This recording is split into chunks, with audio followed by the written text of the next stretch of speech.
What if you have a private Splitgraph instance that you'd like to access in Google Sheets? With the Splitgraph Google Sheets add-on, you can add document or function level parameters to add credentials and custom host names when using the custom Splitgraph function. Starting at the document level, we can open the sidebar and see the default host and workspace for public datasets. This is data.splitgraph.com and DDN for Data Delivery Network. However, if we're trying to access a dataset that only exists on a private instance of Splitgraph, then this query will fail when using the standard approach to entering a custom function. This is because this dataset doesn't exist at the endpoint given for data.splitgraph.com. However, if we copy in the host that it actually exists at, as well as an API key and secret, which I have off screen,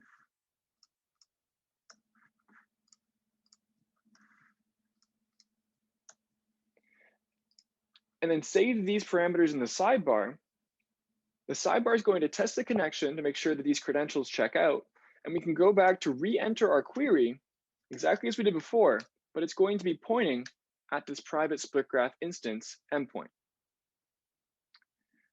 Now, we've set the parameters at the document level, which means that if we try to access a public data set at the exact same time in this spreadsheet, for instance, if I have a public data set hosted at splitgraph.com for Congress tweets, which we can see here at splitgraph.com, if I try to use the standard approach, it's going to be trying to point at the private data instance, and it's going to fail. Now, one way around this would be to do the exact same query, but to override the parameters at the function level.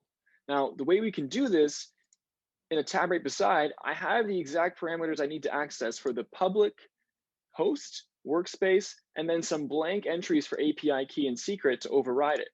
So I can actually enter SGR and then enter the query above, and then using the option keys and option values, I can actually just copy in an array for each. And then as long as I enter at least a space to override the API key and API secret, this will succeed. This allows me to have a private dataset and a public dataset accessed from the same sheet. However, we could also be doing this in the reverse fashion. We could have cleared all of the document level settings and only set the API secret, key, and host for the private data source. To show an example of this, I'm going to clear everything in the sidebar and then do this in a separate tab. So if I save this again, this query right now that's using the overrides will always work, but so will the one that's not using the overrides. So if I clear it and put it back like it was at the beginning, I have no error. It'll be able to access the public data set at the public endpoint. But my private data source will now fail. So if I clear this, it will fail. Now, an easy way to do this would be to just use the exact same approach we use at the public data source function level call. In this tab, we have all this information copied into the sheet, but this does expose sensitive information within the sheet itself.